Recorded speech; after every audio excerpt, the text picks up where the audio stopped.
I only have 10 questions.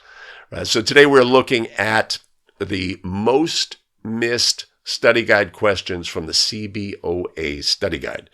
CBOA produces a study guide essentially for California officials, which is 215 questions in length. Ultimately, the results of everybody taking the online study guide are compiled, and the most missed questions come into focus. Why would officials miss questions more often than others? Sometimes it's going to be because the answer given in the study guide was incorrect or the question was poorly worded. Definitely an issue. And here's the other caveat. It's really difficult to create multiple choice questions and answers. So some tests are, here's a scenario, were the officials correct, yes or no? Sounds like basketball rules expert formatting, which, makes it simple in that we can do all of the specifics in the question and we don't have to worry about lots of words in the answers. So we did 4 episodes of study guide questions. And again, the purpose of our doing that was not to, okay, here's the answer to question number 1, answer to 2, answer to 3. It's to use the questions as an opportunity to discuss the fundamental rules that are involved in the question. So today we are looking at the most missed questions in the 2023 CBOA study guide. Most missed. We'll count down from 10 to 1. Here's question number 10. A1 has the ball for the first of 2 free throws. While bouncing the ball bounces off A1's foot and rolls away towards the basket. All of the following are true except which? A, the official shall blow the whistle immediately. B, A1 cannot go retrieve the basketball. C, the official shall re-administer the free throw to A1. Or D, the result is a free throw violation on A1. Right? So the scenario is, it's the first of 2 free throws. The official bounces the ball to the thrower. The thrower catches the basketball. This free throw has begun. Right? 3 restarts in the game of basketball. Jump ball, throw in, free throw. Each one has a separate set of rules and restrictions, and those restrictions start at a certain point. When a thrower has the ball at their disposal, all restrictions for the throw-in have begun. If that official that player in this instance dribbles the ball off of their foot, they have basically lost their ability to attempt this free throw, and it would be a violation by rule. So the key question here is all of these are true except which, right? This is an except which question, which can sometimes be confusing. We shall blow our whistle immediately. By rule, yeah, I guess we should. A little gray area there. They cannot go retrieve the basketball. Once it's begun, they cannot step on the line or into the lane prior to releasing their free throw. The official shall re-administer, right? If we're doing youth games, maybe we do it that way, but in high school, no. And the result is a free throw violation on A1. So the correct answer here, the one that is true except, the one that is not true is that the official shall re-administer the free throw to A1. There's no re-administration. This is a free throw violation, and the resulting action would be the attempt of the second of the 2 free throws for our thrower. All right, that's the 10th most missed question. Let's look at question number 9, most missed. After the game's opening jump ball has been tipped, but before it is controlled by any player, A1 fouls B2. When shall the alternating possession arrow be set to point towards Team A's basket? A, immediately after A1's foul is reported. B, prior to the ball being put at the disposal of Team B for the throw-in. C, after the ball is placed at the disposal of Team B for the throw-in. Or D, after Team B's throw-in ends. I know the reason why this is a most missed question. It's redundant, superfluous. Is this really a thing? This is a great example of this is a test question for a test question's sake, right? In an infinitesimal percentage of instances would this actually become any sort of issue in the actual game itself when the arrow is actually the instant that the arrow is correctly set in this instance. It is defined. It is in the rules book. Is this something that we're going to be aware of in our game, or it's real rules minutia, right? And it appears on a test, and officials are like, either. But let's look at the answers. When shall the alternating possession arrow be set? What is the instant that it should actually be set? Immediately after the foul is reported, prior to the ball being put at the disposal, after the ball is at the disposal, or after the throw-in ends, right? By rule, in this instance, we're going to set the arrow in the proper direction when the ball is at the disposal of the thrower. If this was a sideline throw-in, we would bounce the ball to the thrower catches the basketball, it is considered to be at their disposal and live at that point. That is the instant the arrow would be set. Are we going to stop the game and say, you said it earlier, right? It's a bit of minutia. It's understandable in my mind why officials in this instance would be like, I don't know, because it doesn't impact our officiating on the court. It does, in fact, impact our rules nerdage, right? And yeah, we like to be expert in the rules of high school basketball. All right, that was the 9th most missed. What is the 8th most missed question? The CBOA study guide for 2023. Before A1 releases the ball on the second of 2 free throws, A2 pushes B2. Immediately afterward, A3 steps into the free throw lane. Team B is in the bonus. All of the following are true, except which? A, B2 is awarded free throws. B, A2's push is a team control foul. C, A3's violation is ignored. Or D, A1 shall receive his or her second free throw. Well, this very question was on the test last year, and when I did this study guide, did I get this question correct? No, there's a lot going on this question. Sometimes we have plays on the court where there's a lot going on. There's a lot going on in this question. First of all, it is an except which question, right? Some people are just going to, they look at the question, they look at an answer, oh, that's true, and they put that on, right? It's an understandable mistake. But all of these are true except one of the 2. One of the 4, rather. Okay, so before A1 releases the ball on the second of 2 free throws, right? These are all the variables that, right? The ball is in the hand of the thrower and a foul occurs. Their teammate fouls an opponent. Immediately after the foul, A3, a teammate of the thrower, steps into the lane. Team B is in the bonus. Oh my gosh, right? Maybe the ball goes in, maybe it doesn't. It's not even included here, right? Will B2 be awarded bonus free throws? Since they are in the bonus and their player was fouled. That's sort of the essential question here. The ball is in control of our shooter A1. A1 is considered to have team control in this instance.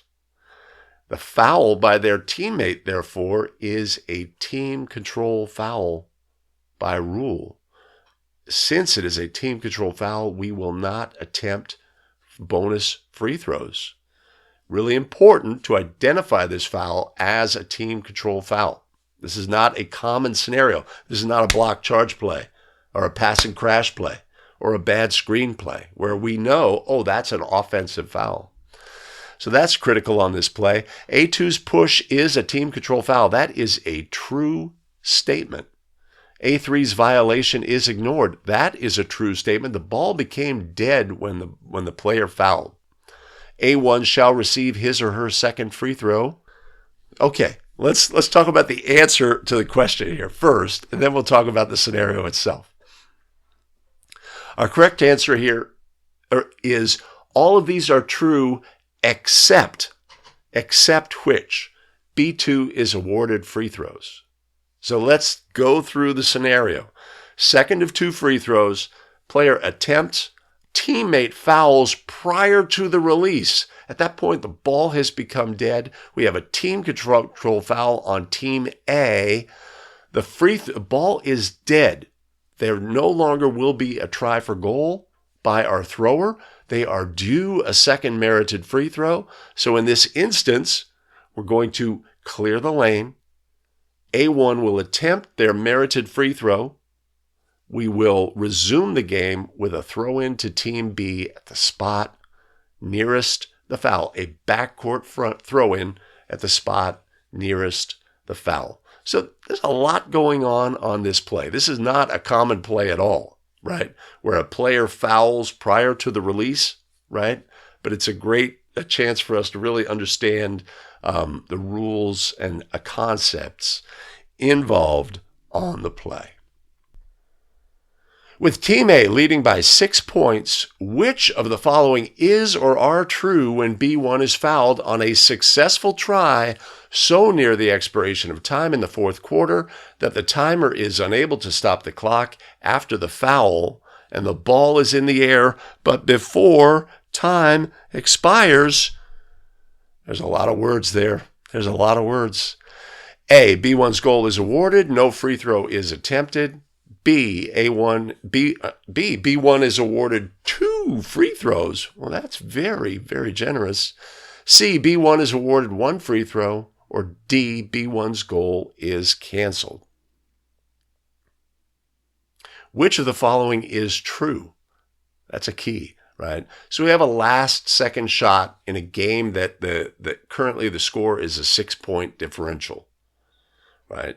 The key element here is that, yes, that player is due a merited free throw. They were fouled prior to the horn, but the horn sounded because the foul was so close to the expiration of time that there's no definitive knowledge about how much time we would actually put on the clock. So by rule in this instance, even though the player is due a merited free throw, that free throw will not be attempted as it will not affect the result of the game. It would just simply, add a point to the score. So in this instance, defined by rule, and these end-of-game scenarios are also a point of emphasis this year for National Federation of High School, end-of-game scenarios, etc., and being good.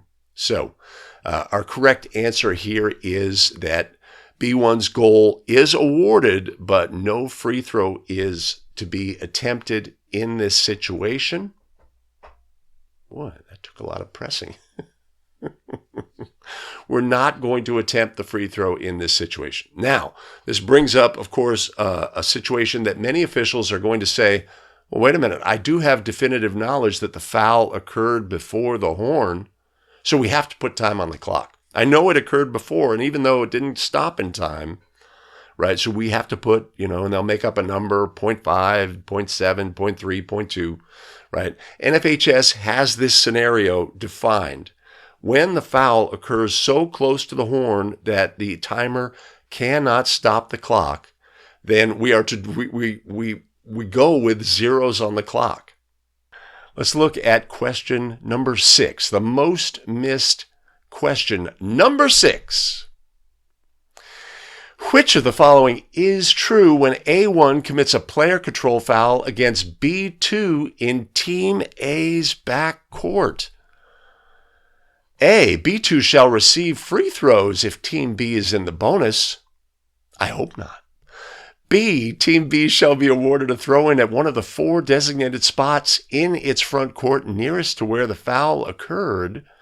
C, Team B shall be awarded a throw-in at the out-of-bounds spot nearest to where the foul occurred. Okay, so this brings up our new rule for 2023, the 4 throw-in spots in the front court. Which of the, well, this is in the back court, right? It says right there, Team A's back court. So we know that when a throw-in is in the back court, it's at the spot nearest the foul, just like an out-of-bounds violation. So we can get confused here, but the foul, it's a team control foul in Team A's back court, which means that the resulting throw-in will be for Team B in Team B's front court. So since it's a front court throw-in, it's not an out-of-bounds violation. All throw-ins in the front, adjacent to the front court, to a team's front court, will be at one of the four designated spots, the nearest of the four, unless it is an out-of-bounds violation. So since this was a team control foul in the back court, the resulting throw-in would be at one of the four designated spots in Team B's front court. Yeah. So if we're not up to speed on the new rules, I can see why officials would make this mistake. And also the fact that the word backcourt is included, right? So we don't necessarily think it through. Oh, this is a front court throw-in for the opponent. All right. So we've answered that question. Question number 5, most missed. Let's go. Which of the following combination results in A1 being ejected? A1 being ejected. Is there anything wrong with that language? 2 technical fouls are charged to A1 for misconduct or unsporting behavior. 2 technicals on a player does have an impact. 1 intentional foul charged to A1 and 1 technical foul charged to A1 for misconduct or unsporting behavior. So they have an intentional foul and a technical foul. Does that have a result on that player? 2 intentional fouls are charged to A1, or D, all of the above. Which of these combinations results in A1 being ejected? First of all, language police, players are never, ever ejected in high school. There are no ejections of players. Players are disqualified by rule and may no longer participate. Adults are ejected. Head coach, 2 technical fouls. Coach, you are ejected. You must leave the visual confines. You may not participate in coaching your team for the rest of this game. You have been ejected. Players are disqualified. Okay, so again, CBOA kind of is very adjacent to NCAA women's rules. In NCAA women's and men's, players are ejected. They have to leave. Okay? High school players are disqualified. We are directed to the bench where the head coach has their responsibility for what happens to them next, but we do not eject players. So, that being said, 2 technical fouls will result in a player being disqualified. That's going to be our correct answer, right? B, 1 intentional foul and 1 technical foul in NCAA women's would result in a player being ejected. But this is not NCAA women's.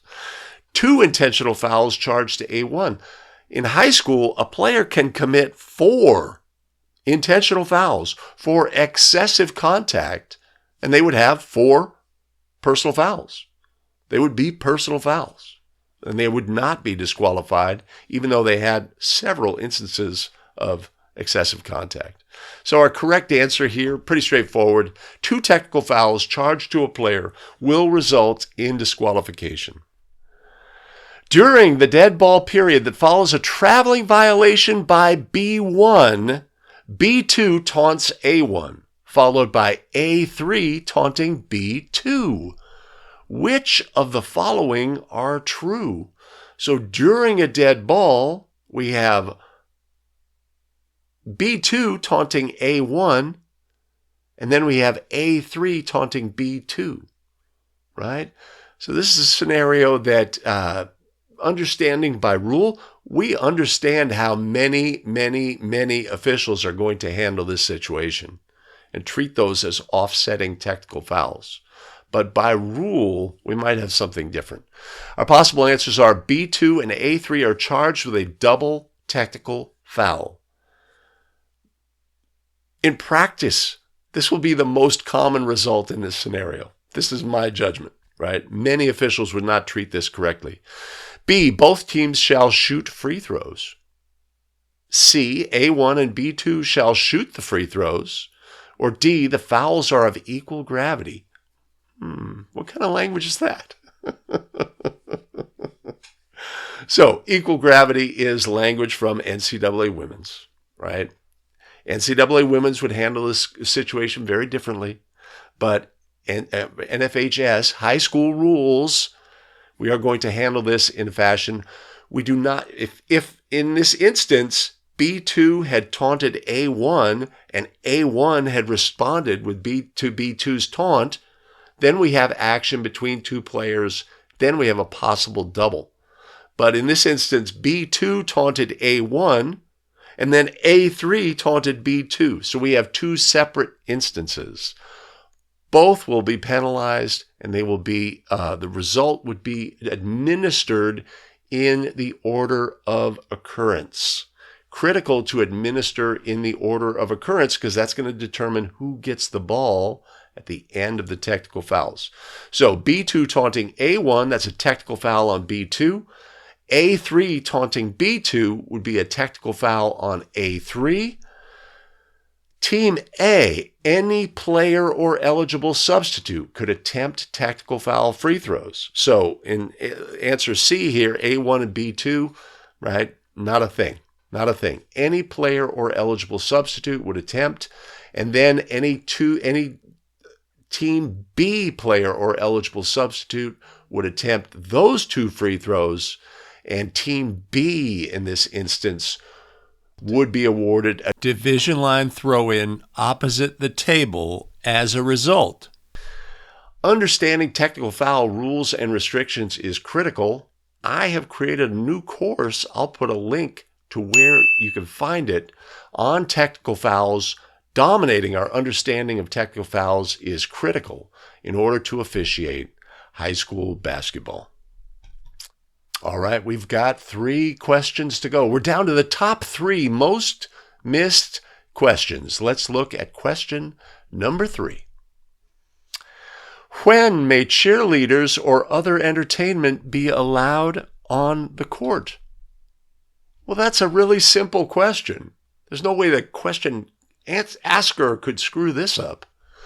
Both during a 30 or 60-second timeout, during a 60-second timeout, during a 30-second timeout, or D, there are no regulations. Is this really a question people got wrong?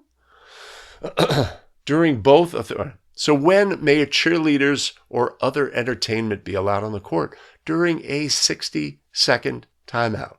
This has always been the case. This is not a big deal. Obviously, one of the things we want to do before the game is go to the game administration and say, where can I find you in case of this, that, or the other thing occurs in our game? Where will you be?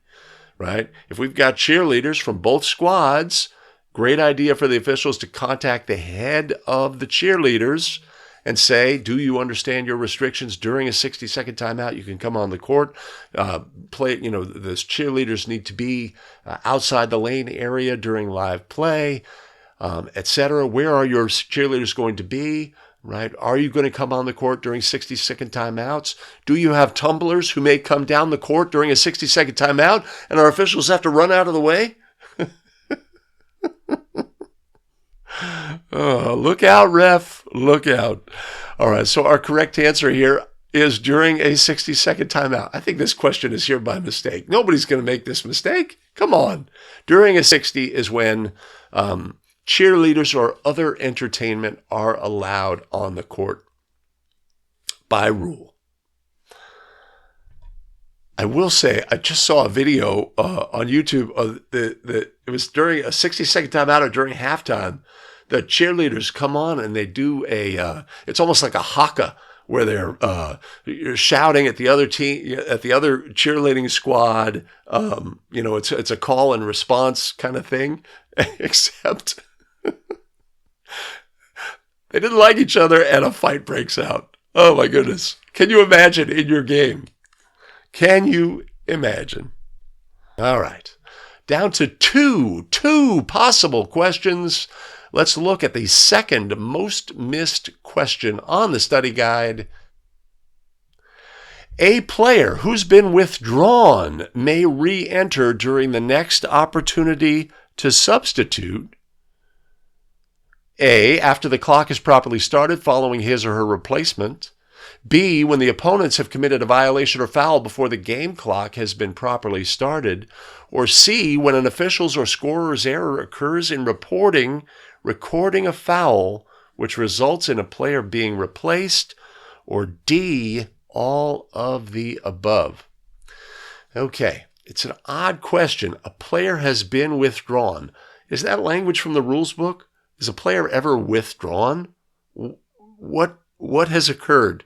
A player has been withdrawn. Like coach sends a substitute to the table. There's a foul. We're going to beckon the coach. The coach says, hey, no, I don't want the sub. And he comes back to the bench. Is that a player being withdrawn? Yeah. So I have an issue with that.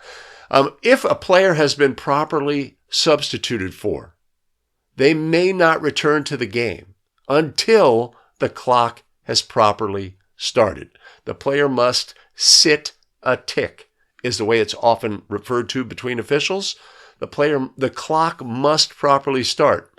Okay, let's say it's bonus free throws. Prior to the last of the bonus free throws, a player is subbed out, and the player enters the substitute enters the game. The thrower makes the second free throw, and the coach wants to sub that player back in. Right? They may not return to the game. They must wait until the clock has properly started.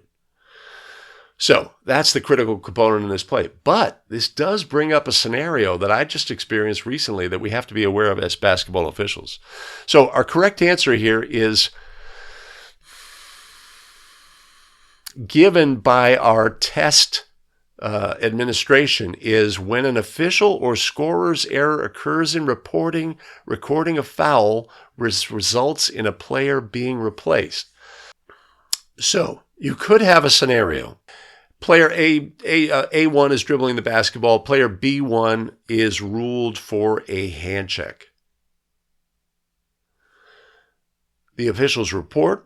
The coach, this is in the first period, the coach says, gets a sub to the table, and they sub that player in, right? Because the scorer says 2. But the visiting book, let's say, says, no, that's his first foul, right? And there's a discussion, there's a discrepancy with the book. The game is halted while that's resolved, etc. Ultimately, it's determined that they only have one. That is their first player foul, and the coach says, I want the player back in the game. Can that player come into the game in that instance? By rule? Here's another scenario, right? And I just experienced this myself. We're late in the game. It's a front court situation by our player who's been fouling recently. He's amped up, etc.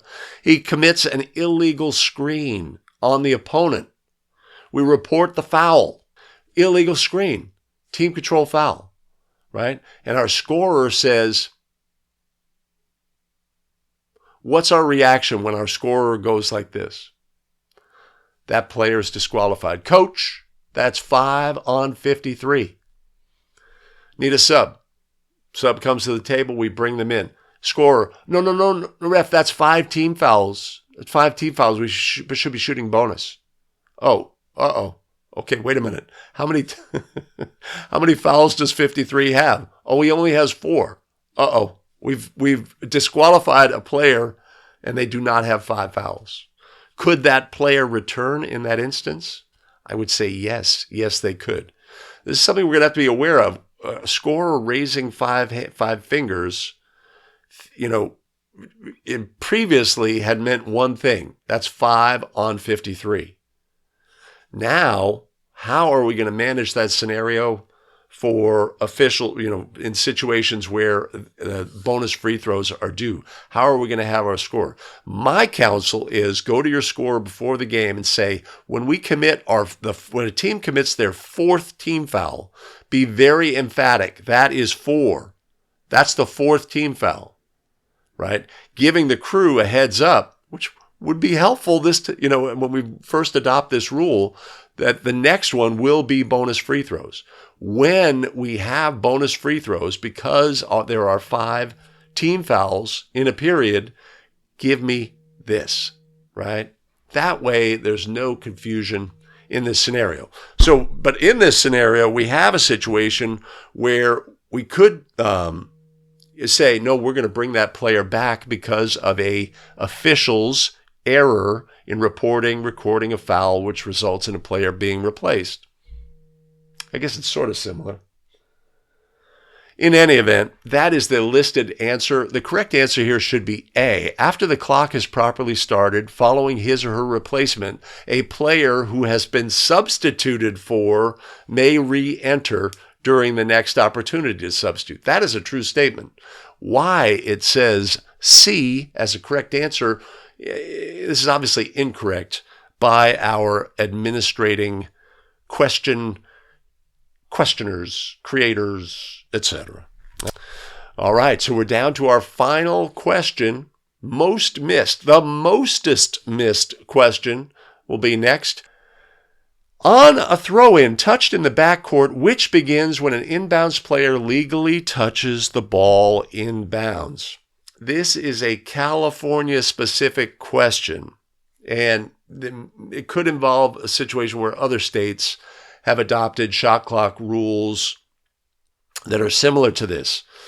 A throw-in touched in the backcourt, which begins when an inbounds player legally touches the ball inbounds. Okay, a throw-in is touched in the backcourt. Implication, I guess, is this is after a scored goal, but let's say this is a division line throw-in. Player goes into the backcourt, we throw the ball, the thrower throws the ball, and it is touched by the teammate in the backcourt. What begins at that instance in California? In California, we have a shot clock, and we use the shot clock for ruling 10-second backcourt violations. There's no visible count in California for a 10-second backcourt count. We use the clock, and thus the 10-second backcourt count would begin on the touch. The correct answer given in the book here is the game clock only, but the correct answer here would be in California for boys' games, right? For girls' games, we don't have a 10-second count in the backcourt. For boys' games, the game clock, the shot clock, and the 10-second count would begin on the legal touching in the backcourt. Now, if you have a situation where this is after a throw-in, after a scored goal, then this makes a lot of sense, right? The team, after a scored goal, they're inbounding the ball from the backcourt. They have 10 seconds to gain front court status. That makes sense. What if the team's already gained front court status and they have a division line or they have a throw-in at the 28-foot mark due to a common foul, right? There's a throw-in situation. They throw the ball into the backcourt. The ball is deflected by their teammate. They muff the throw-in, and the ball's bouncing towards the end line. Has our 10-second backcourt count started in that instance? In California, I guess it has. So this could be confusing, very understandable why that would be the case. This obviously does not apply using NFHS basketball rules. Some states may utilize the shot clock for making rulings on 10-second backcourt, as we do in California. You can find all of the videos covering all 215 of the study guide questions at the link on the screen, in the show description, in the pinned comment, and I'm also going to put a link up above. So you can find, if you want to have more understanding of the rules regarding the study guide questions for this year. Thanks for joining the show today. There's a link on the screen to the full study guide for 2023. See you over there. Take care, everybody.